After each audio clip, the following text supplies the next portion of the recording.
Hey, Viola Rules here, and welcome to another blind commentary. I'm going to be continuing Silent Ponyville that Sparrow 9642 is reading. This is chapter 5 of this GRIMDARK.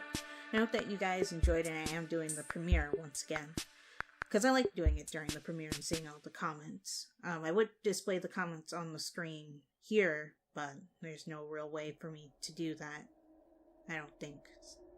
Which is something that I wanted to bring up. Do you guys want me to change my setup for how I have the video displayed and everything for my videos? Because it's come to my attention that if there's text on the screen like there is right now, that you guys can't see that because of how grainy the footage becomes for me making it smaller to fit into that white box. So I can reorient this or maybe just get rid of my OC being on screen altogether.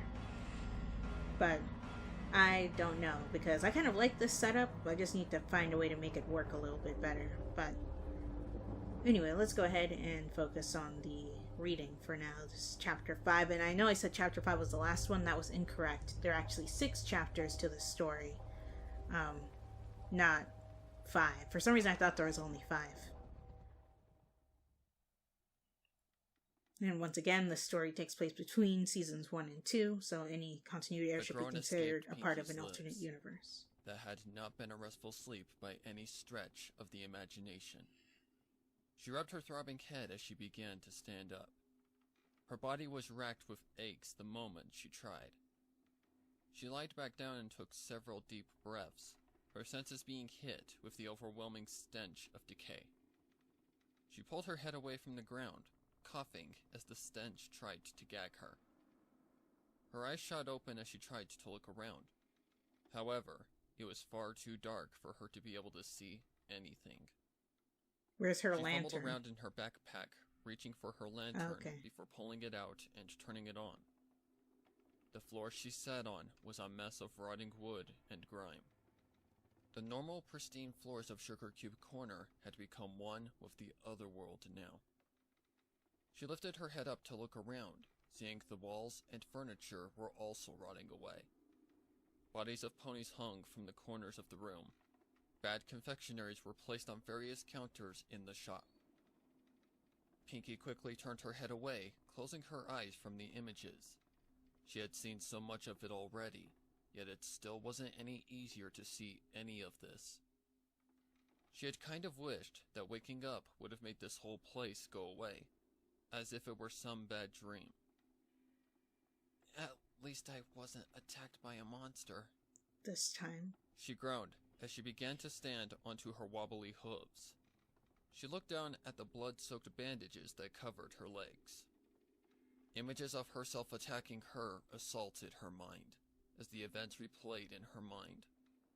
She remembered each cut, then of her own hoof ending the life of herself. A pang of guilt coursed through her. She hadn't wanted to kill her, but in her state of self-defense, she hadn't been given any other option. True. If only this town hadn't warped everything. Yeah, the demented Pinkie Pie would have killed her. She didn't kill the demented Pinkie Pie. Wait! Pinkie said as a thought reached her mind. She looked around Sugar Cube Corner once more, before looking down at her hooves, viewing the grime-riddled floor. Sugar Cube Corner didn't look this way when I came in, she said aloud as she began to realize what was happening around her. Which means... Oh no, that siren didn't go off again. I'm still in this... Yeah, you're still in the world. nightmare world. Pinkie began to panic as the realization hit. No. Calm down, Pinkie. Pinkie said, sitting herself down, taking in deep breaths. If you panic, then nothing good will happen. She shook her head before gently tapping it with her hooves. Stay calm, and just think. Her heartbeat began to slow down as she managed to rationalize with herself. Okay. First things first, she said as she looked at her legs. I need to change these bandages. She reached into her bag and grabbed the bandages she'd put in there from before. She quickly unwrapped her wounds, right, that's right. She pulls a thing of gauze out of the medical bag before it switched to the demon world. She used up the last of her gauze, but she felt satisfied with the fresh wrappings. It'd probably be better if I had some disinfectant, but I gotta work with what I have. She sighed softly. So, now what? She asked herself as she reached into her backpack and pulled out her map. She unfurled it to try and see where she should go. She gasped in shock. The map was blank now. Oh. The entire map only consisted of one word. Nowhere. Oh, I guess there's no map for anywhere? For the demonic she asked herself, world. Confused. She pressed against the map, looking for any clue as to what happened to the old one, but there were no clues to be had. Letting out a defeated sigh, she placed the map back into her bag. I guess I should get a look at my surroundings before I decide where to go next. She softly gulped down a bit of anxiety. She wasn't sure what to expect outside now that the siren hadn't turned the world back to normal. Alright. Yeah, I think the world that the siren calls in is supposed to be 1,000 times worse than the normal version. She softly motivated herself as she gripped the lantern in her mouth, standing up. She headed for the door and softly pushed it open, expecting a blast of cold air. Walking out of the store, she found that all of Ponyville had succumbed to the other world. The entire street was paved with the rotting floor, littered with holes that showed the metal framing that held it together above a dark, bottomless pit. The houses had mutated into decrepit, rust-colored shacks that were falling apart at the seams. The fog still only illuminated part of the town, but was now as black as the sky.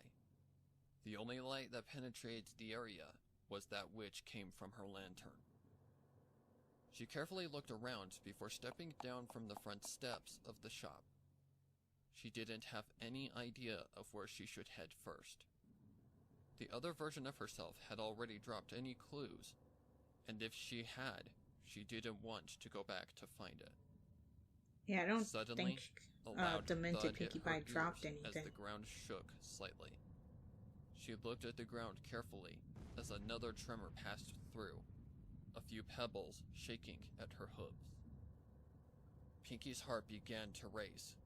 She had no idea what this meant, but it couldn't be anything good. She looked around her, trying to find a source for the rumbling.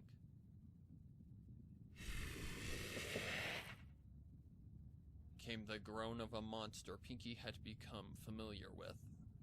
She quickly turned her head in that direction as her phonograph began to pick up with the sound of static. Coming slowly out of the darkness was a groaner, hobbling its way slowly towards her. Oh, another groaner. There's no way he's the source. The thoughts ran through Pinkie's head for a moment, when she suddenly was deafened by a loud roar that cut through the foggy air.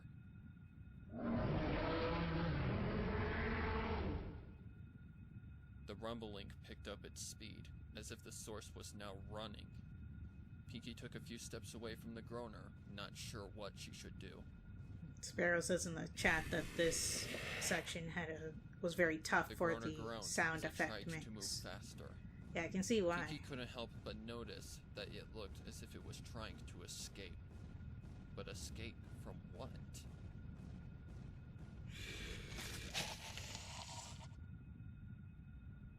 The groaner let out a final cry of pain as from the darkness, a massive mouth appeared, biting into the creature, taking it in one bite.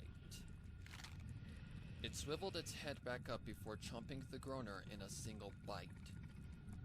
Pinkie stared in shock at the giant monster before her. It was a single body, a large mouth at its front. Just me, or did you read the same sentence twice about the groaner being eaten? And pink running straight back, large muscular legs that held its entire frame up. Maybe that's the way the story reads. It just said the had same taken thing off twice a in pony's head two and different neck ways. and put a giant mouth at its body. It stood as tall as a dragon. Oh, a it dragon? Let out another roar that knocked Pinky back to her senses. It had finished its meal, and it was looking for its next one. Pinky turned on her heels and ran with all of her might. The creature let out a roar as it began to chase. Every stomp of its legs shook the ground under her hooves. Her heart was pounding as she tried her best to run. She constantly felt her hooves about to slip from the shaking ground, and she panted like crazy, rushing air to her lungs. She felt and heard a massive thud behind her. She looked over her shoulder and saw the creature had tried to bite down on her, its head crashing into the floor. It quickly pulled its head back out, letting out a pained roar as it began running again. She watched it run, its loud thudding feet doing its best to keep up with her. However, it was slower than her, and she knew it. This thing wasn't nearly as fast as the last thing that chased her before. Confidence built up inside of her. She turned to face the road ahead of her. She made a quick turn, noticing the path ended before her. She ran quickly, looking behind her as she saw the creature run straight into the buildings, letting out another pained roar.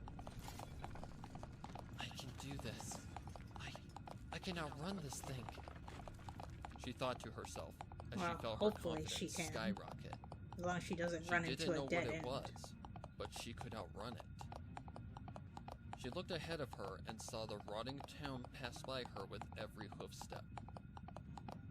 But where do I outrun it to?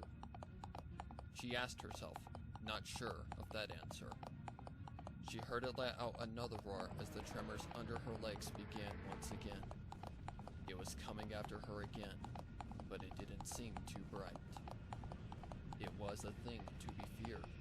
It could eat her if she wasn't careful, but she could get away from it. She quickly made the turn around another bend, increasing her distance from the creature. Her attention was caught by what she saw in the distance.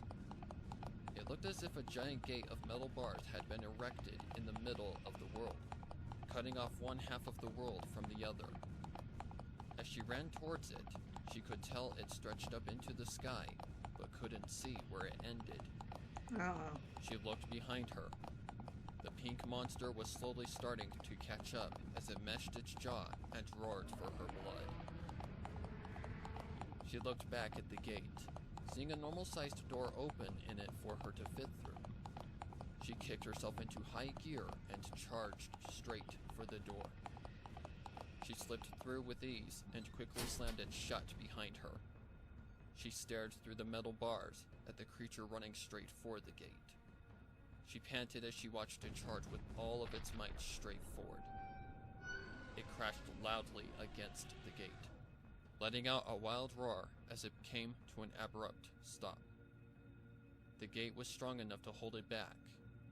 Oh, wow. It let out another roar as it stepped backwards, rushing straight into the gate again. The bars bent slightly, but held strong. Pinky stood there amazed, watching the creature fight with all of its strength to break through the bars, roaring and hollering as it slammed its head repeatedly against the bars. A loud cracking sound echoed through the area as the creature stopped its thrashing. It let out grunts as it tried to figure out what the sound meant, before it crashed its head once more against the gate. The loud crack sounded again, and the large creature found its hind leg through the door. It began to let out frantic roars as it thrashed around, trying to get its foot free.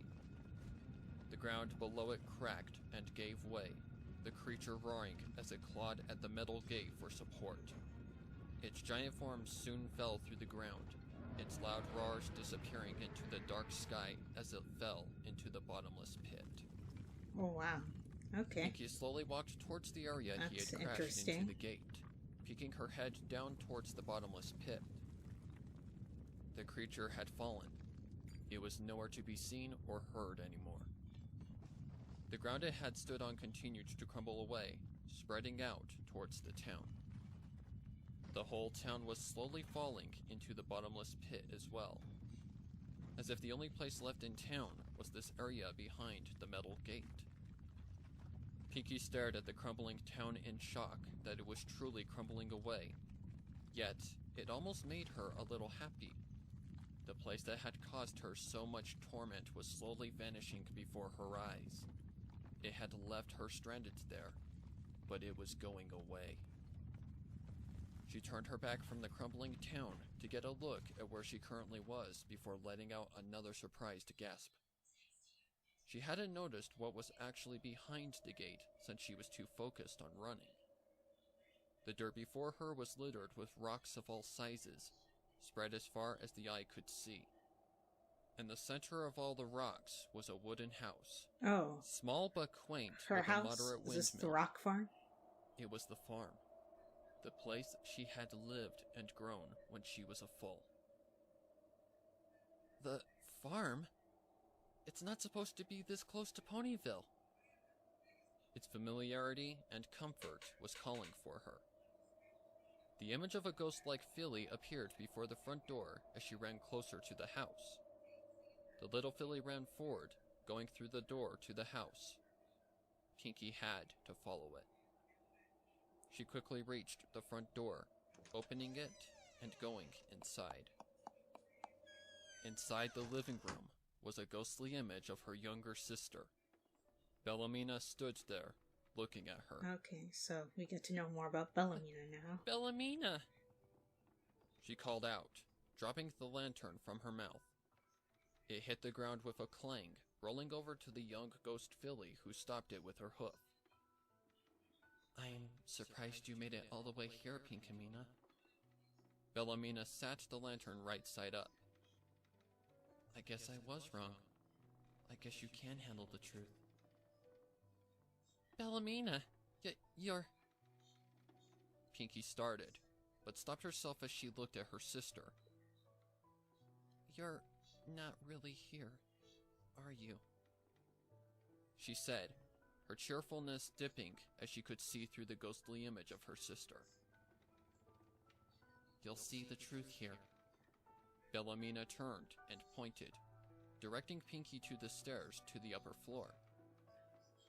This house is your last safe haven, though. After this, there is no turning back. Her younger sister not said that she ominously. could go back. What do you mean? Goodbye, sis.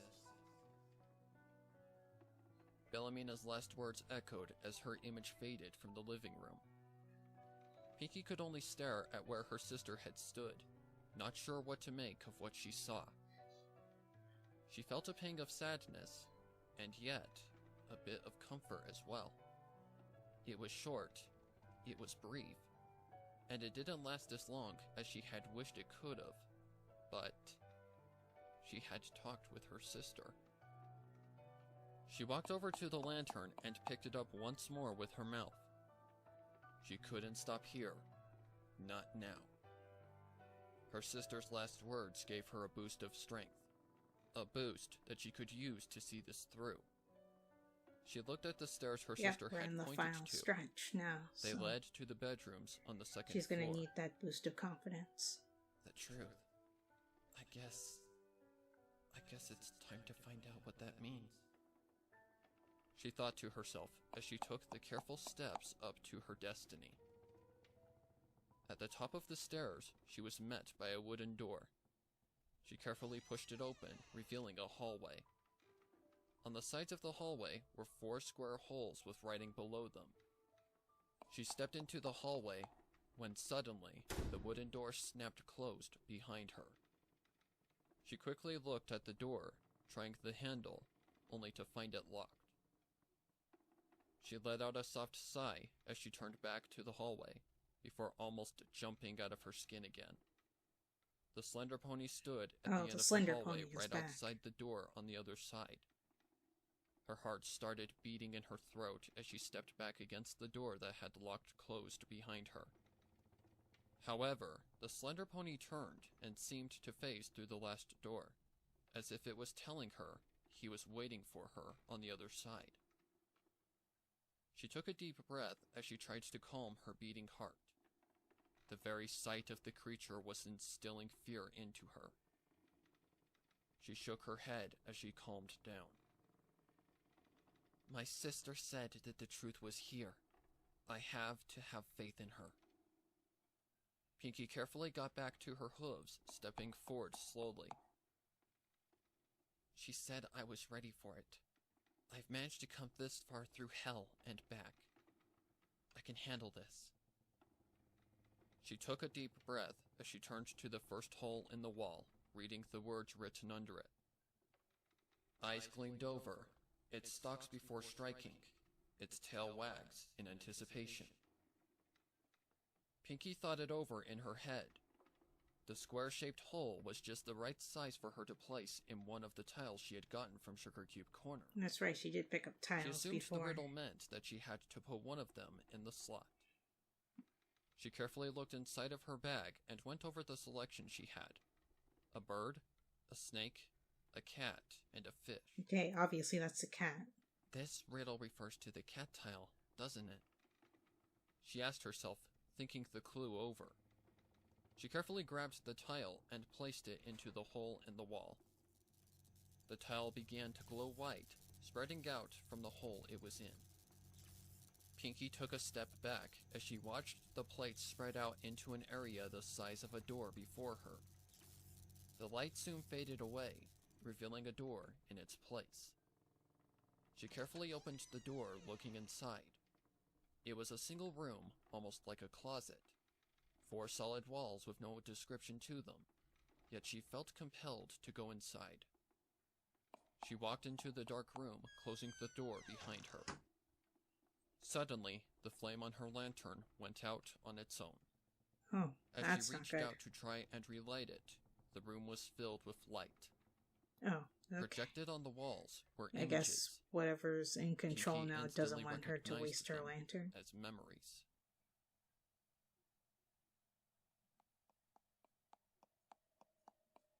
I don't know, Pinkamena. Are you sure this is a good idea? Bellamina asked as she walked with her bouncing older sister towards the edge of the rock farm. Of course it is, Pinky said happily as she led her younger sister. It's a super special party. I tried to invite Mother, Father, and Octavia, but they were all too busy. So that means you get to enjoy the fun with me. Well, I do love your parties. Bellamina smiled. It was true that she did. The two of them reached the edge of the forest. We're here!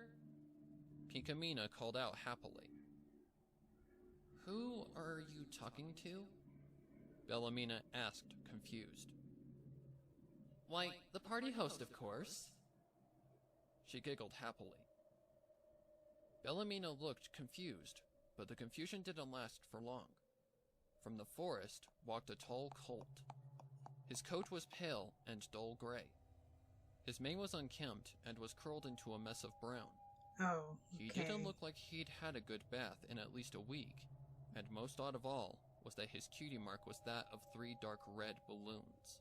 Oh, God. Hello, Pinkamena. I see you brought a friend.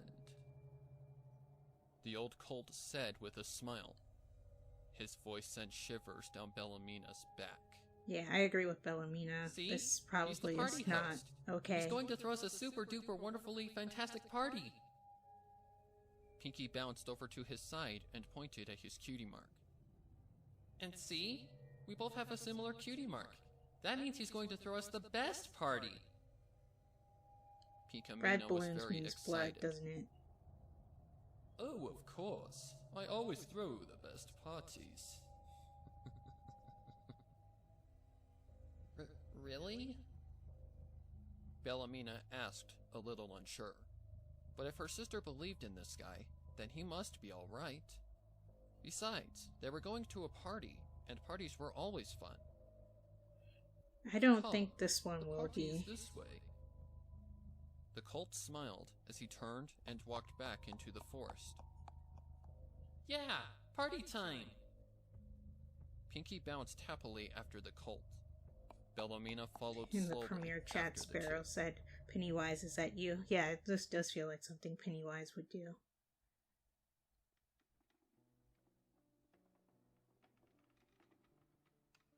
The flame of the lantern flickered back to life as the images faded from the walls. Pinky stared at the walls that had shown the images she had long since forced herself to forget about. She didn't like where this was going. Back then, she was too ignorant to realize the cult gave off a bad vibe. She was too focused on parties. She gulped heavily as she opened the door back up and re-entered the hallway. She looked at the hole before her with the text written under it. Sleek and smooth, striking at its prey, its tail lets it move. The image of a snake came to her mind. A bad feeling ran through her as she carefully pulled out the tile with the snake on it, placing it carefully into the slot. The light turned the area into a door just as the previous one had. She hesitantly walked into the room, trying to prepare herself for whatever it was she was about to witness. The light of her lantern faded away.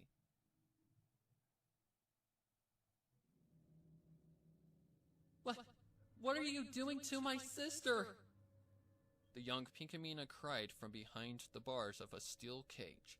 Oh, wow. The cult had locked her inside under the guise that they'd be playing pin the tail on the pony. Don't look so sad, little filly, the cult said with a dazed-over smile. Pinkamena looked into his eyes and saw nothing. It was as if the cult truly had no soul to him. I'm just about to play one of my most wonderful games with your sister. She doesn't look like she's having fun, Pinkamena cried out, looking at her sister who was strapped down to a table. Oh, God. She was frantic, trying to pry herself free from her bonds. The straps were too tight. She could do little more than twitch various parts of her body. He knew what he was doing. Oh, she may not look like it now, but I've played this game with lots of ponies before. Just look around you. I've had many friends over the years. A wry smile came to his face before he turned his back to her. Pinkamena looked around the room.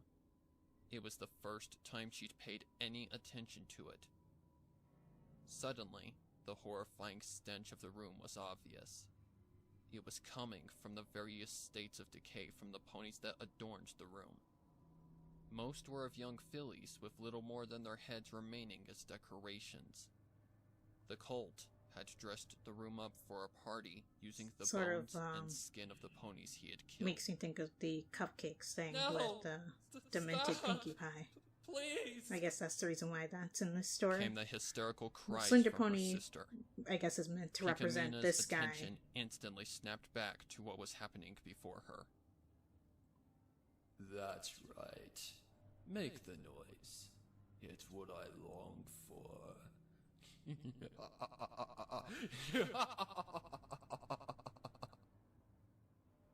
The cult laughed as Pinkamena watched as he carefully placed a scalpel against her skin. With precision, he began to cut away at her.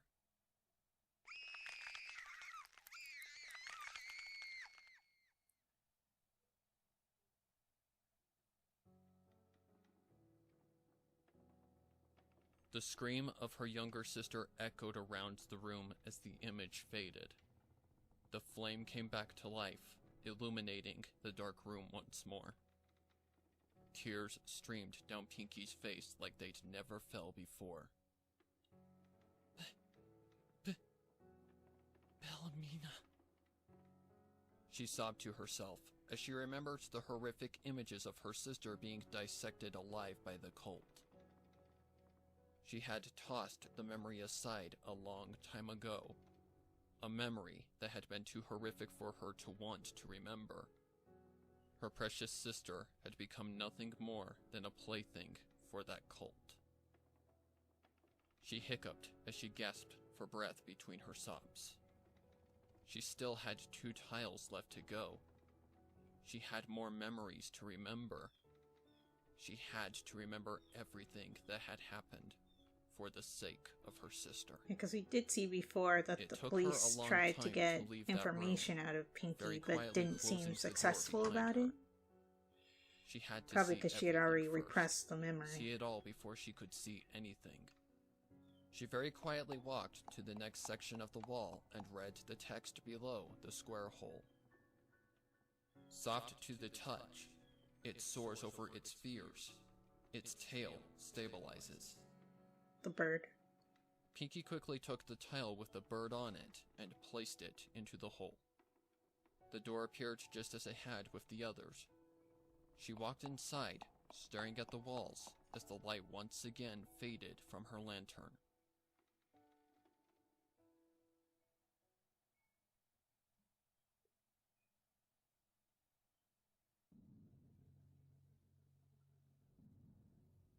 Come now, you must eat.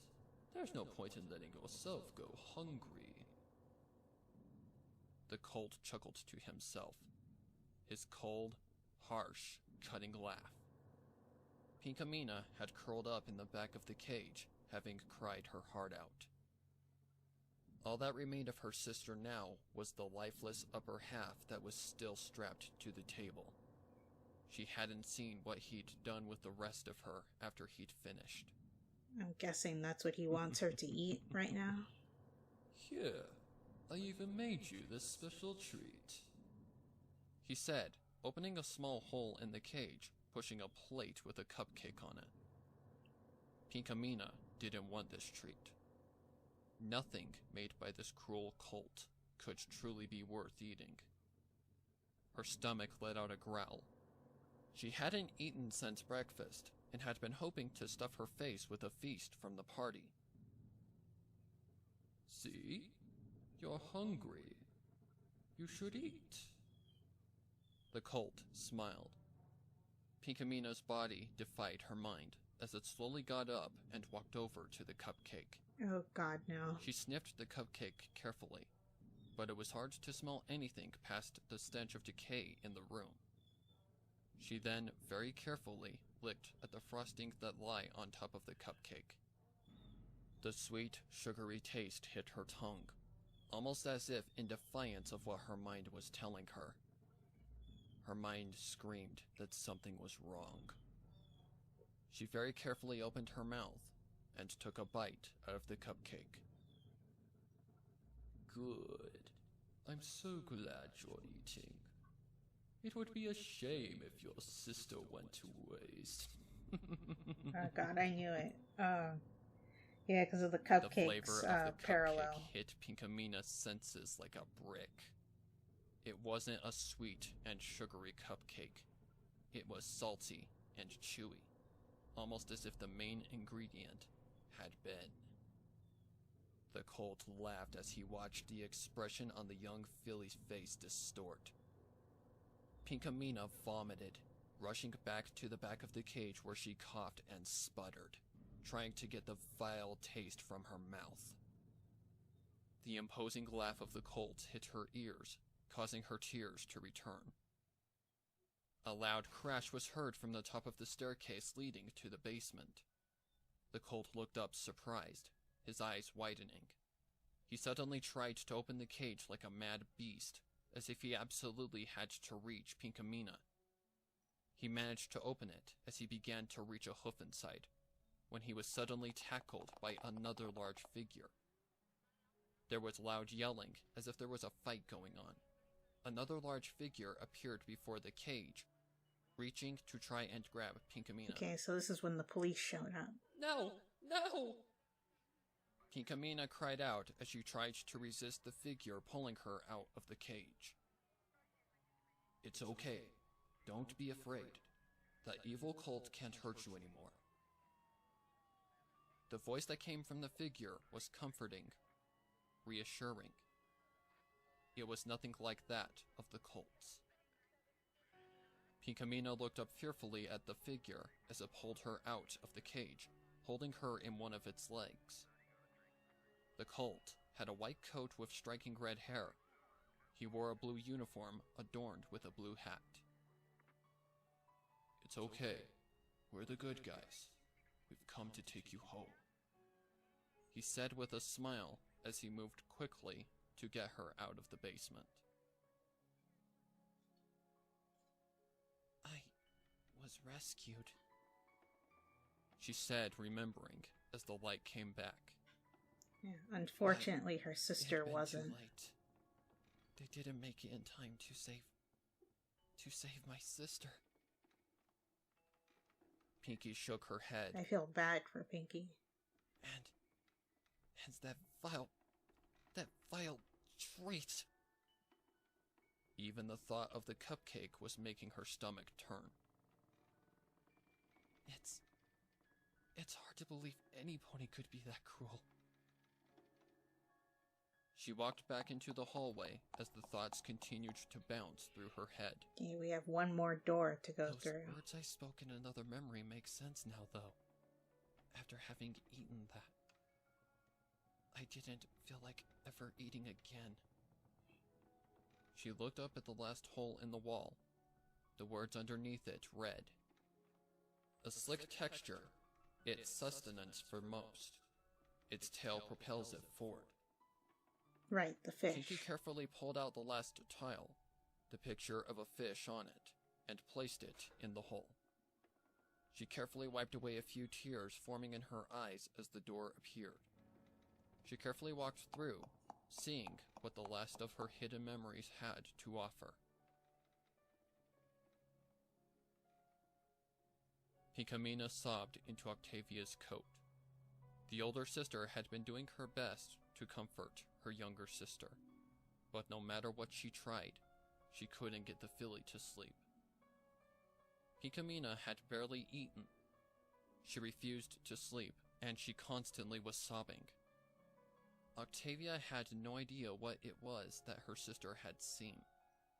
All she knew was that Bellamina was dead. The fact alone seemed to have Pinkamena jumping at the shadows. "Oh my, I hear crying," came a very soft, soothing voice. "Grammy Pie?" Oh. Octavia said, surprised, looking up to see their grandmother walking into the dark room carrying a lantern. "Grammy!" Pinkamena sniffed as she saw her grandmother. "It's me, child." She smiled warmly as she walked closer, placing the lantern on the nightstand, then nuzzling the crying filly. "What troubles you?" The sound of her gentle voice seemed to soothe something deep in the filly's soul. Pinkamena's sobs slowly turned to sniffles as she composed herself enough to speak before her grandmother. Bellamina's dead, Grammy." Pinkamena choked a little. "Yes, I know, dear. It's a fact we all must deal with now," Grammy said solemnly. "We all have our share of mourning, and we shall forever mourn her loss. But your tears seem to hide something more, my child." Because Pinky They feels seem like to it hide was more her than just fault, your because it loss. kinda was. Pinkamena rubbed her eyes as she sniffed, looking away from her grandmother, burying her head into Octavia's coat. If she hadn't trusted that cult, then that wouldn't have happened. "I'm never throwing another party as long as I live." She sobbed. "Oh, child, why would you say such a thing?" So it makes me think You of know we the love very your parties, beginning of and you this love to throw whole them. series, Grammy when Pie she said, was throwing parties surprised at the sudden nonstop to words try from her and granddaughter. ignore the nightmares. My partying got Bellamina killed." She sobbed the words into Octavia's coat. Octavia did her best to try and comfort the filly. Their grandmother looked a little sad, but closed her eyes as she seemed to understand. "My dear Pinkamena, if nothing else, you should continue to throw your parties." She spoke softly, but truly. Huh? Pinkamena and Octavia said in unison as they both turned to look at their grandmother. You see, dear Pinkamena, your sister loved your parties. She truly had fun at them. Sometimes all she could talk about with me was how much fun she had had at your last party. Grammy Pie chuckled softly to herself as she remembered. Which is why I'm gonna tell you. Continue to throw your parties, child, in honor and memory of your sister. Your sister would not want you to live the rest of your life being afraid and crying. She'd want to see you smiling for the rest of your days. Grammy Pie's smile was warm, as the words she spoke were the truth. But... Pinkamena sniffed as she tried to comprehend her grandmother's words, being only a Yeah, filly that's as some she was. good advice from her Grammy. But... the world is so scary, Grammy. How can I have a smile in it? Simple, my child. She chuckled softly to herself. You have to laugh your fears away. Laugh? Pinkamena asked curiously. It was a lesson she remembered often from her childhood. Her grandmother would often visit her and teach her how to laugh at her fears, stand up to the shadows and the idea of monsters, and to laugh her I guess fears that's away. a reference to Giggle at the Ghosties from the world had season to throw 1. her, so long as she had the inner strength. Because to you laugh remember in when that the day song, was over. Pinky said it was her grandmother She who had forgotten gave her why that her grandmother advice. had repeated the lesson so often to her, before she had thought it was just because she had been afraid of the dark as a filly. She knew now that it was because of something much deeper. A small smile crept onto her face as she remembered all of the memories she had forgotten now. The good memories, the bad memories, the ugly ones, the beautiful ones. I see that Sparrow said She in had the locked them premiere all away chat to that the keep doors herself were happy, references to the stages to of try grief and and having keep to face your Bellamy's worst wishes memories to true. combat the grief. She hadn't been ready to accept the memories into her heart. I agree as with fact. the second half of what he said, but Carefully that they were left the last references of to the rooms that stages of contained grief, her memories. I don't know about She that. could feel the slow, Because there are rhythmic beats 5 of her heart that stages resonated loudly of grief. through I guess the air. technically she still has one more The door to smile go was through. on her face so as she remembered her sister maybe. fondly.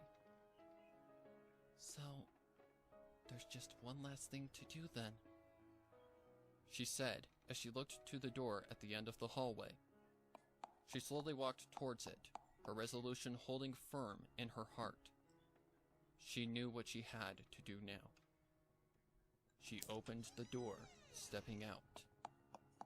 Outside the door, she saw 4 torches lit around an open arena. A pathway was lit for her leading to it. A fence was placed along the path and arena so she couldn't go anywhere else. She gently put her lantern away as she walked towards the center of the arena. She could feel small tremors shaking through the world as she walked. As she reached one side of the arena, from the ground on the opposite side, the slender pony emerged. Actually, I guess from I the can ground. see how they are the He stages stood of grief. tall over her, First one being his denial presence that still the bearing down. cult was actually bad, But to anger at wasn't him afraid that this time. he killed I finally her sister. understand now. Pinky said softly, shaking her head slowly before looking at the slender pony. I don't know with about a bargaining smile. though, but then depression over the My loss fear of her your sister. presence, your stature over me, your very existence. You're the cult, aren't you?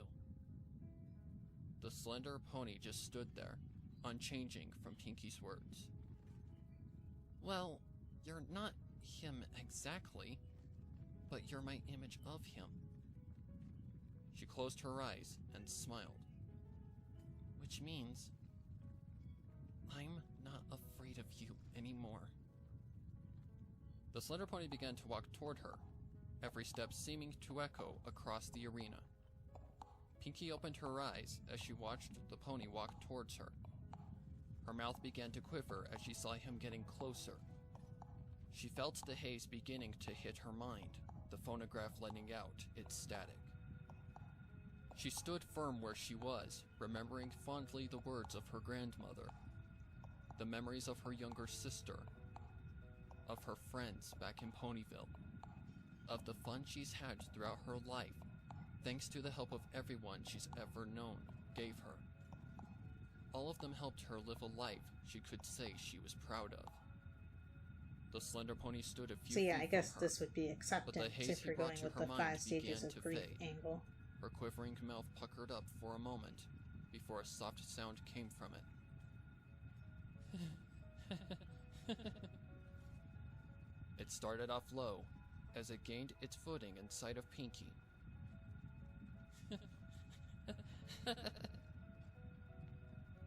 The confidence grew in her with each sound that came out of her, the haze lifting, the static of the phonograph becoming more quiet.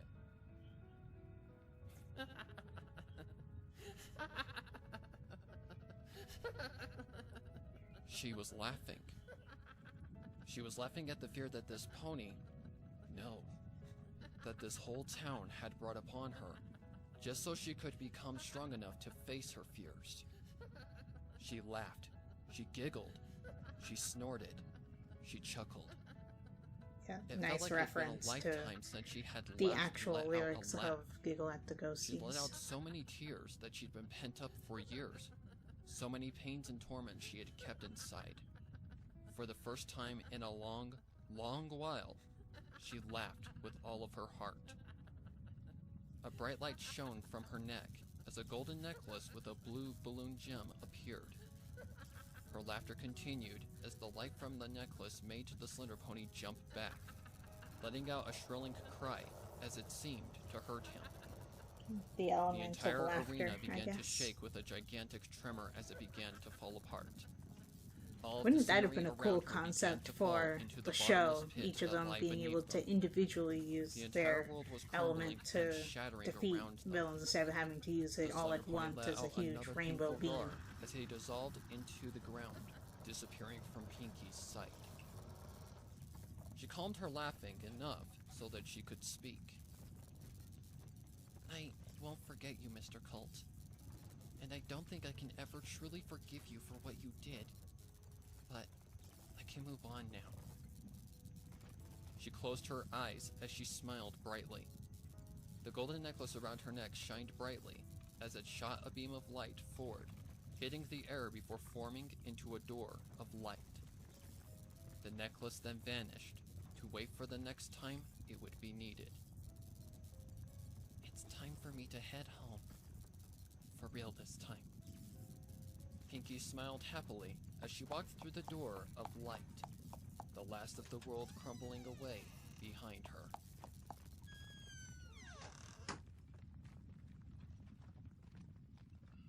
To be concluded.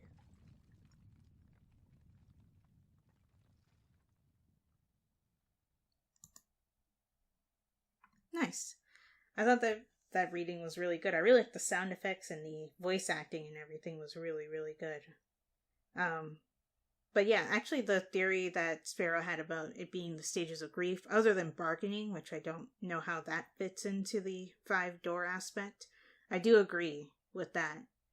And also learning that, and also Sparrow had assured me that the whole cupcakes thing did tie back in, and yes, it did, because essentially the cult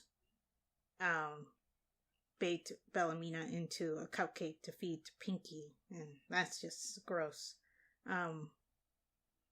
But yeah, it's sad that that's what happened to Bellamina, and then her mind repressed the memories because it was so terrifying.